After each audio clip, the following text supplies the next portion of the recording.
चकली बनवण्यासाठी सर्वात आधी आपल्याला मिक्सर जारमध्ये 1 वाटी फुटाण्याची डाळ घ्यायची आहे। काही भागात याला डाळवं सुद्धा म्हणतात। आपण ही डाळ चिवड्यामध्ये सुद्धा वापरतो। ही डाळ मिक्सरला दळून आपण पीठ करून घेऊयात। ही बघा, आपण ही डाळ छान अशी दळून घेतली आहे।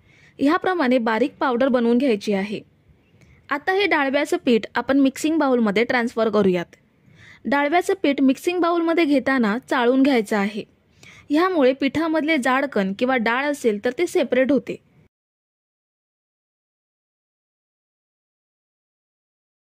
तर हे बघा, पीठ मी चाळून घेतलंय आणि ह्यामध्ये डाळीचे कण आणि डाळ सुद्धा आहे, म्हणून पीठ नेहमी चाळूनच घ्यायचं आहे।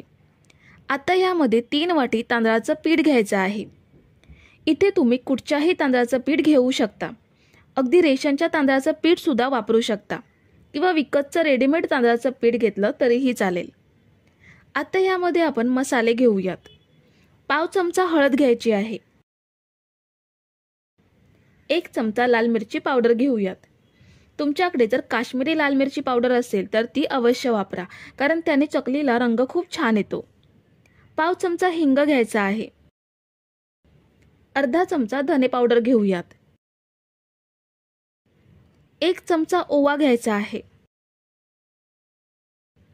2 चमचे पांढरे तीळ घेऊयात आणि चवीनुसार मीठ घ्यायचं आहे। हे सगळं सुकं साहित्य आपण मिक्स करून घेऊयात। ह्यामध्ये घेतलेले सगळे मसाले आपण या पोहे खायच्या चमच्याने घेतलेले आहेत। डाळव्याचं पीठ, तांदळाचं पीठ आणि मसाले आपण व्यवस्थित एकजीव करून घेऊयात। सुकं साहित्य मिक्स केल्यानंतर आपल्याला यामध्ये तेलाचं मोहन घ्यायचं आहे। ज्या वाटीने आपण फुटाण्याची डाळ आणि तांदळाचं पीठ घेतलंय त्याच सेम वाटीने फक्त पाव वाटी एवढं तेल आपल्याला कडकडीत गरम करून घ्यायचं आहे। असं कडकडीत तेलाचं मोहन ॲड केल्यामुळे चकली एकदम हलकी फुलकी आणि पोकळ बनते। आता हे तेलाचे मोहन आपल्याला पिठाला सर्वत्र चोळून घ्यायचं आहे। तेलाचे मोहन पिठामध्ये मिक्स केल्यानंतर हे चकलीचं पीठ आपल्याला भिजवून घ्यायचं आहे। त्यासाठी आपल्याला कडकडीत पाण्याचा वापर करायचा आहे। ह्या चकलीसाठी उकड सुद्धा काढायची गरज नाहीये, फक्त गरम पाणी ॲड करून आपण हे पीठ भिजवून घेणार आहोत। एकदम सगळं पाणी ओतायचं नाहीये, थोडं थोडं करून आपल्याला पाणी ॲड करायचं आहे, म्हणजे पाण्याचा अंदाज व्यवस्थित येतो आणि पीठ पातळ सुद्धा होणार नाही। पीठ भिजवून आपण हे पीठ मळून घेऊयात। पीठ भिजवून मी हे पीठ छान मळून घेतलंय। खूप जास्त पातळ नाहीये आणि खूप जास्त घट्ट सुद्धा नाहीये। आता हे पीठ आपल्याला 15 मिनिटं असंच झाकून ठेवायचं आहे, म्हणजे पीठ छान सेट होईल आणि मसाले सुद्धा पिठामध्ये छान मुरले जातील। 15 मिनिटे आपण हे पीठ सेट करून घेतलंय। पहिल्यापेक्षा पीठ थोडं घट्ट होतं। पीठ थोडंसं हाताने मळून सैल करून घ्यायचं किंवा खूप जास्त कडक झालं असेल तर थोडासा पाण्याचा हात लावून मळून घ्यायचं। थोडं थोडं पीठ आपण साच्यामध्ये भरून घेऊयात। साच्यामध्ये भरण्यापूर्वी साच्याला तेल लावून घ्यायचं, म्हणजे पीठ पटपट पुढे सरकतं। साचा बंद करूयात आणि आता चकली पाडून घेऊयात। पहिला छोटासा गोल करून चकलीचे वेढे घालून चकली तयार करूयात। मी इथे 4 वेड्यांची चकली बनवून घेतली आहे। तुम्ही आवडीनुसार कमी जास्त आकारात चकली पाडून घेऊ शकता। ही चकली आपण अगदी सहज हाताळू शकतो। दुसरी चकली सुद्धा अशीच तयार करून घेऊयात। इथे एक टीप लक्षात ठेवा, जर चकली पाडताना चकली तुटत असेल तर पीठ पुन्हा मळून घ्यायचं आणि साच्यामध्ये भरून चकली पाडायची। ह्यामुळे चकली अजिबात तुटणार नाही। आता या चकली आपण तळून घेऊयात। तेल आपल्याला मीडियम गरम करून घ्यायचं आहे आणि त्यानंतर चकल्या तेलात सोडायच्या। चकली आपल्याला मध्यम आचेवरती म्हणजे मीडियम फ्लेमवरतीच तळून घ्यायची आहे। लो फ्लेमवरती चकली तेलात सोडली तर ती तेलात विरघळू शकते आणि हाय फ्लेमवरती चकल्या तळल्या तर त्या आतून कच्च्या राहण्याची शक्यता असते, म्हणून चकली शक्यतो मीडियम गॅसवरतीच फ्राय करून घ्यायची आहे। ह्यामुळे चकली तेलकट सुद्धा होणार नाही। तुम्ही जर इथेपर्यंत रेसिपी बघताय तर तुम्हाला एक विनंती आहे की व्हिडिओला एक लाईक जरूर करा। तर आपण ही चकली परतून परतून छान लालसर रंगात फ्राय करून घेतली आहे। आता यात तेल निथळून काढून घेऊयात आणि बाकीच्या चकली सुद्धा अशाच फ्राय करून घेऊयात। तर आपण सगळ्या चकल्या फ्राय करून घेतल्यात. खूप छान काटेरी चकल्या तयार झाल्यात. खायला सुद्धा ह्या चकल्या अप्रतिम लागतात आणि महत्त्वाचं म्हणजे संपेपर्यंत कुरकुरीत राहतात. फक्त या एखाद्या हवाबंद डब्यामध्ये साठवून ठेवा. महिनाभर जशाच्या तशा राहतात.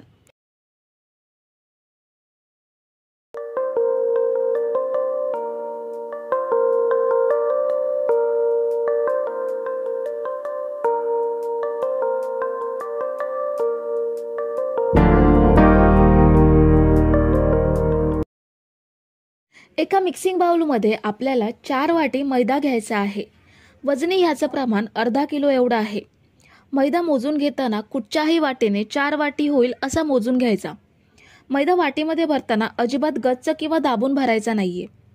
मी आधीच हा मैदा चाळून घेतलाय. 4 वाटी मैदा घेतल्यानंतर ह्यामध्ये आपल्याला 2 चमचे ओवा घ्यायचा आहे. ओवा घेतल्यानंतर 2 चमचे जिरं घेऊयात. 2 चमचे काळे तीळ ॲड करते. ह्याऐवजी तुम्ही कलोंजी किंवा जे कांद्याचं बीज असतं ते सुद्धा वापरू शकता. काळ्या तिळांमुळे शंकरपाळी दिसायला खूप छान दिसते. चवीनुसार मीठ घ्यायचं आहे. हे सर्व साहित्य मी आपला जो पोहे खायचा चमचा असतो त्या चमच्याने घेतलेला आहे. सगळं सुकं साहित्य मैद्यामध्ये मिक्स करून घेऊयात. सुकं साहित्य मिक्स केल्यानंतर ह्यामध्ये आपल्याला बरोबर अर्धी वाटी तेल घ्यायचं आहे. ज्या वाटीने मैदा घेतलाय त्याच सेम वाटीने अर्धी वाटी तेल घेतलं. 4 वाटी मैद्यासाठी अर्धी वाटी तेल हे अगदी परफेक्ट प्रमाण आहे. तेल इथे थंडच वापरायचं आहे. अजिबात गरम वगैरे करायचं नाहीये. तेल आपण मैद्यामध्ये व्यवस्थित मिक्स करून घेऊयात. मैद्याला सर्वत्र हे तेल चोळून घ्यायचं आहे. ह्यामुळे शंकरपाळी छान खुसखुशीत होईल. तेल मैद्यामध्ये व्यवस्थित मिक्स केल्यानंतर बघू शकता मैद्याची घट्टसर मूठ वळली जाते. म्हणजे तेलाचं प्रमाण मैद्यामध्ये अगदी परफेक्ट घेतलेलं आहे. आता थोडं थोडं पाणी घेऊन आपण हा मैदा भिजवून घेऊयात. मैदा भिजवायला जास्त पाणी लागत नाही. त्यामुळे एकाच वेळी पाणी घेऊन मैदा भिजवायचा नाहीये. पाण्याचा अंदाज चुकला तर पीठ पातळ होईल. म्हणून थोडं थोडं पाणी घेऊन मैदा भिजवून घेऊयात. पीठ आपल्याला घट्टसरच मळून घ्यायचं आहे.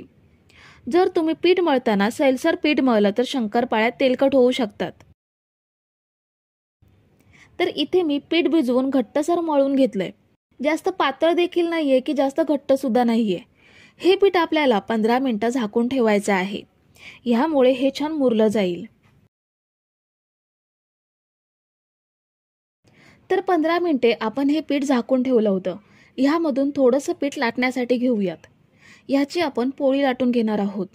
पोळी लाटता येत नसेल तर सुका मैदा पसरवून लाटून घेऊ शकता. पण पीठ जर व्यवस्थित भिजवलेलं असेल तर लाटायला अजिबात त्रास होत नाही. अगदी सहज पोळी लाटता येते. ही पोळी आपल्या नेहमीच्या पोळीपेक्षा थोडी जाड लाटून घ्यायची. आपली नेहमीची चपाती किंवा पोळी असते त्याच्या तिप्पट जाड ही पोळी लाटून घ्यायची. आता याच्या शंकरपाळ्या आपल्याला कापून घ्यायच्या आहेत. जर तुम्हाला चौकोनी आकारात किंवा डायमंड शेपमध्ये शंकरपाळ्या हव्या असतील तर तशा तुम्ही कापून घेऊ शकता. मी इथे असं एका डबीचं झाकण घेतलंय. हे प्रेस करून मी गोल आकारात शंकरपाळ्या कापून घेते.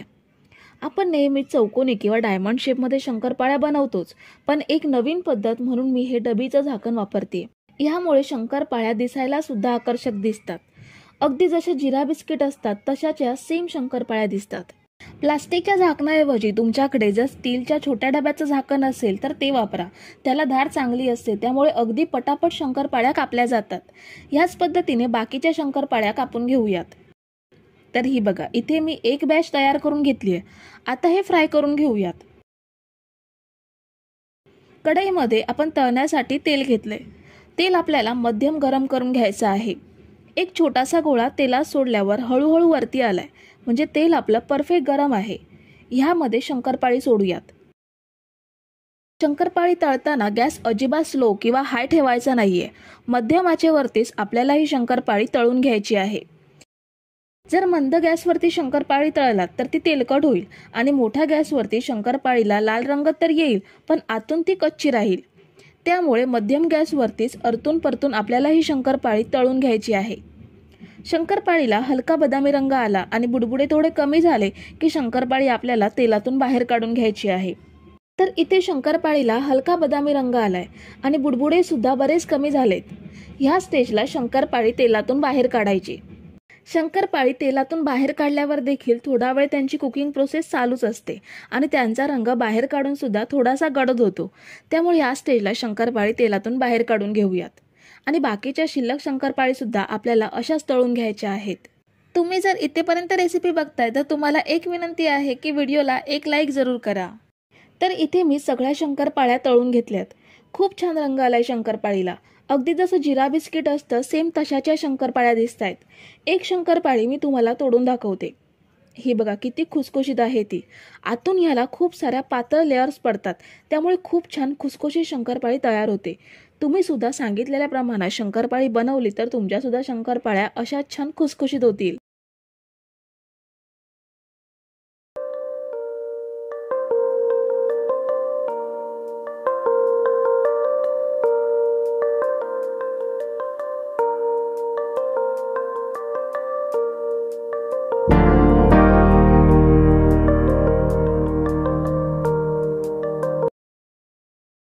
सर्वात आधी आपण मूगडाळ भिजवून घेऊयात. इथे मी तुम्हाला वाटीचं मेजरमेंट सांगते. सगळ्यांच्या घरी कपाचं मेजरमेंट अवेलेबल नसतं, म्हणून आपण सगळं साहित्य वाटीने मोजून घेणार आहोत. इथे मी 1 वाटी मूगडाळ घेतेय. मूगडाळ आपल्याला स्वच्छ धुवून घ्यायची आहे. 2 ते 3 वेळा तरी मूगडाळ आपण स्वच्छ धुवून घेणार आहोत.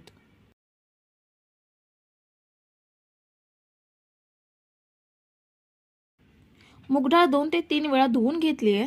आता आपण ह्यामध्ये पाणी ऍड करून 2 ते 2.5 तास भिजवून घेऊयात. जर जास्त वेळ असेल तर 3 तास भिजवली तरीही चालेल. इथे मी 2.5 तास मूगडाळ भिजवून घेतलीये. ही बघा बोटाने तुटते म्हणजे डाळ चांगली भिजली आहे. डाळ आपण शिजवणार नाही म्हणून चांगली भिजवून घेणं आवश्यक आहे. आता ह्यामधील पाणी काढून टाकून हे मिक्सरच्या जारमध्ये घेऊयात. आपल्याला डाळ छान बारीक वाटून ह्याची पेस्ट बनवून घ्यायची आहे. ह्यामध्ये 2 ते 3 लहान चमचे पाणी घेऊन बारीक वाटून घेऊयात. जास्त पातळ वाटायचं नाहीये. हे बघा मी वाटून घेतलंय. ह्याप्रमाणे ह्याची बारीक पेस्ट बनवून घेतली आहे. आता हे एका भांड्यामध्ये ट्रान्सफर करूयात.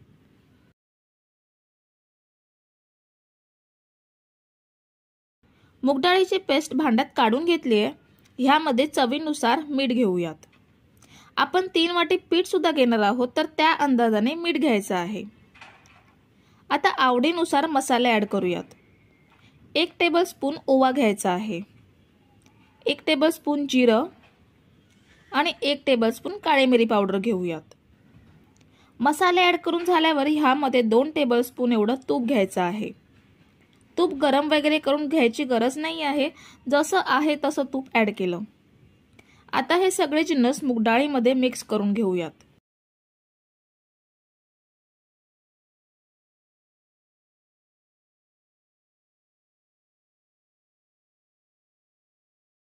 सगळे जिन्नस मिक्स करून झाल्यावर ह्यामध्ये गव्हाचं पीठ घेऊयात.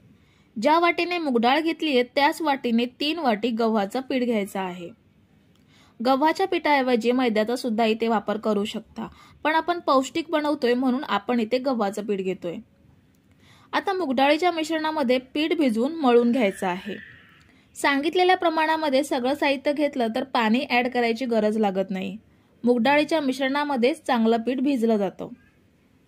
जर तुम्हाला पीठ थोडं कोरडं वाटलं तरच थोडंसं पाणी ऍड करून पीठ मळून घेऊ शकता.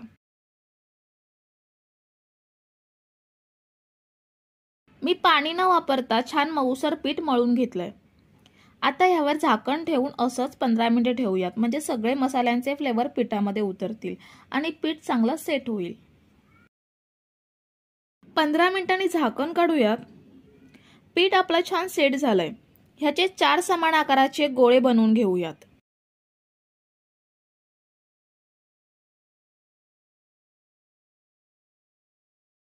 आता एक एक गोळा घेऊन लाटून घ्यायचा आहे. पोळीला सुकं पीठ लावायची गरज नाहीये. मळताना तूप वापरल्यामुळे पोळपाटाला पोळी चिकटणार नाही.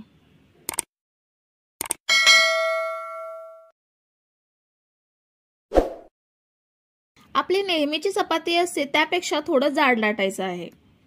ही बघा पोळी लाटून घेतली आहे। आता ह्यावर ब्रशने तूप लावून घेऊयात। तेलाचा सुद्धा तुम्ही इथे वापर करू शकता।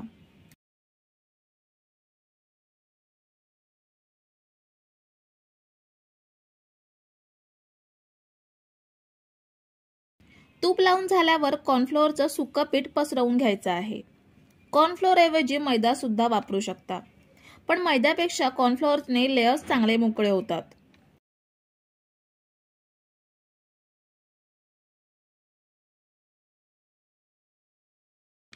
कॉर्नफ्लोअर पसरून झाल्यावर आपण ह्या पोळीची घडी करून घेणार आहोत। दोन्ही साइडने मध्येपर्यंत फोल्ड करायची। फोल्ड करून झाल्यावर फोल्ड केलेल्या बाजूला वरून तूप आणि कॉर्नफ्लोअर लावून घ्यायचं आहे।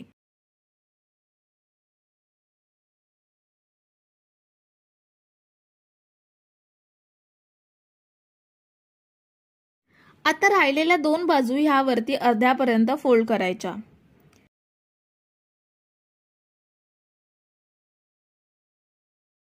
असा चौकोन तयार होईल। आता हा चौकोन पुन्हा लाटून पातळ बनवून घ्यायचा आहे। असा लांबट आकारात लाटून घ्यायचा। पुन्हा लाटून झाल्यावर ह्यावर तूप आणि कॉर्नफ्लोअर पसरून शेवटचे दोन फोल्ड करायचे। आपण पोळ्यांवर पोळ्या लावून घेत नाही आहोत, म्हणून ह्या पद्धतीने पोळीला फोल्ड करून लेयर्स बनवून घ्यायचे आहेत।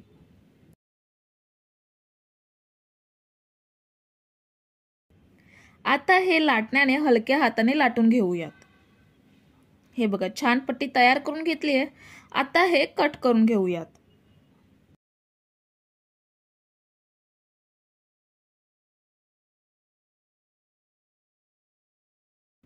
हे बघा किती छान लेयर्स दिसतायत ते। तुम्ही फोल्ड वगैरे न करता चौकोनी आकारात सुद्धा खाऱ्या शंकरपाळ्या तयार करू शकता, पण जर ही पद्धत वापरलात तर शंकरपाळ्या मस्त कुरकुरीत बनतात।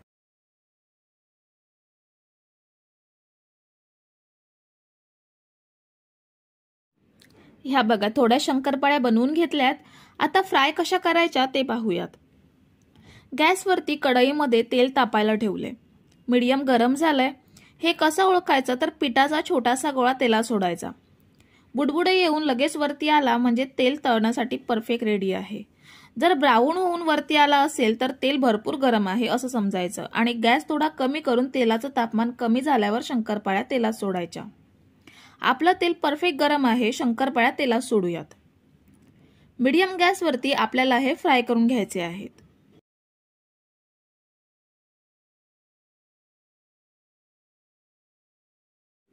हे बघा ह्यांना मस्त लेयर सुटायला लागलेले आहेत।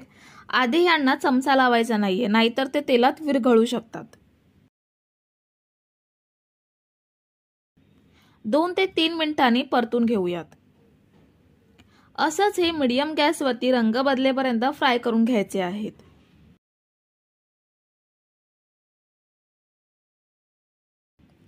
तर साधारण 7 ते 8 मिनिटांनी बघू शकता रंग मस्त चेंज झालाय। आता हे तेल निथळून काढून घेऊयात आणि बाकीचे शंकरपाळ्या पण अशाच फ्राय करून घेऊयात। आपण सगळ्या शंकरपाळ्या फ्राय करून घेतल्यात। आपण मैद्याच्या नाही तर गव्हाच्या पिठाच्या आणि मूग डाळीच्या पौष्टिक खाऱ्या शंकरपाळ्या बनवून घेतल्यात। खूप छान क्रिस्पी पण झाल्यात।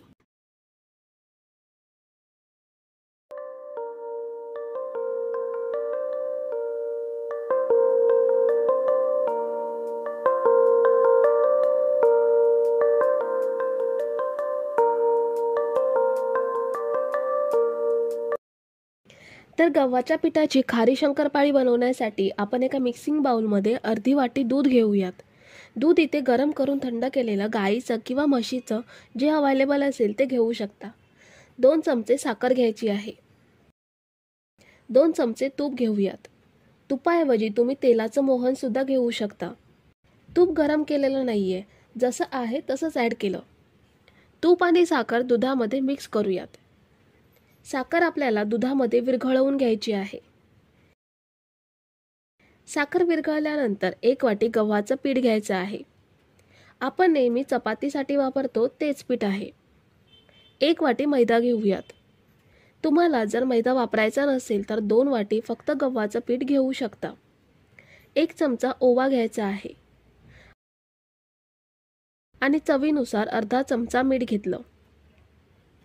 यामध्ये तुम्ही तीळ, काळी मिरी पावडर किंवा अजून तुमच्या आवडीचे मसाले ॲड करू शकता. दोन्ही पिठं दूध आणि तुपामध्ये छान मिक्स करून घ्यायची आहेत. पिठं मिक्स केल्यावर थोडं थोडं पाणी घेऊन पीठ भिजवून घेऊयात.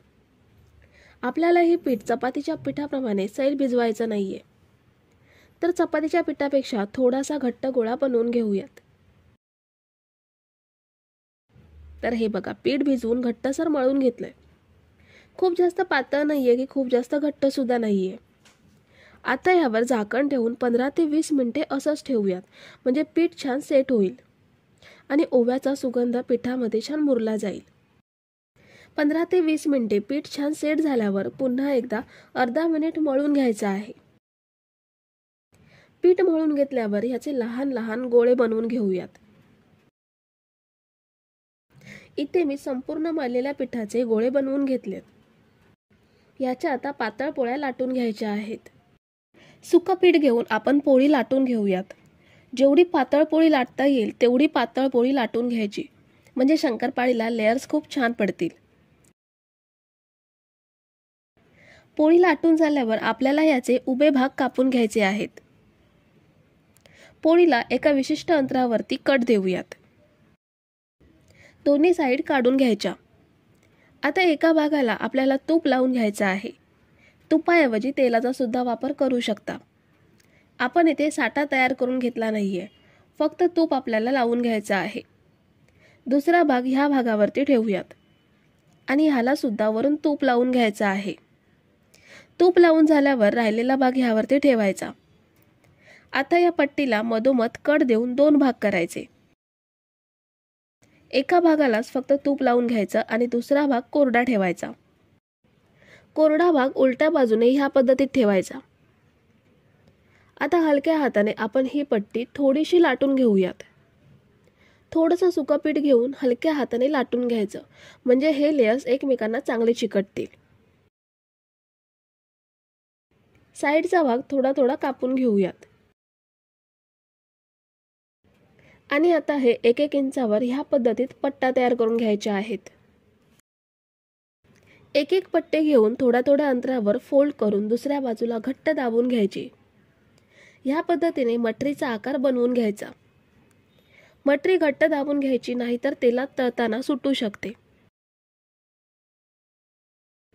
तुम्ही जर इथेपर्यंत रेसिपी बघताय तर तुम्हाला एक विनंती आहे की व्हिडिओला एक लाईक जरूर करा. इथे मी थोड्या मटरी बनवून घेतल्यात. आता या फ्राय करून घेऊयात. तेल मी गरम करून घेतलंय, पण खूप जास्त गरम तेल असता नाही. मटरी आपण तेलात सोडूयात.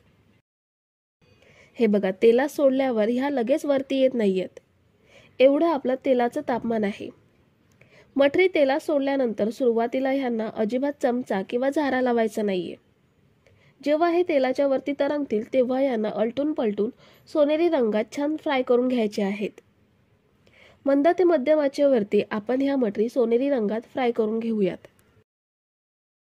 तर इथे मी सगळ्या मटरी फ्राय करून घेतल्यात. खूप छान मटरी फ्राय झाल्यात.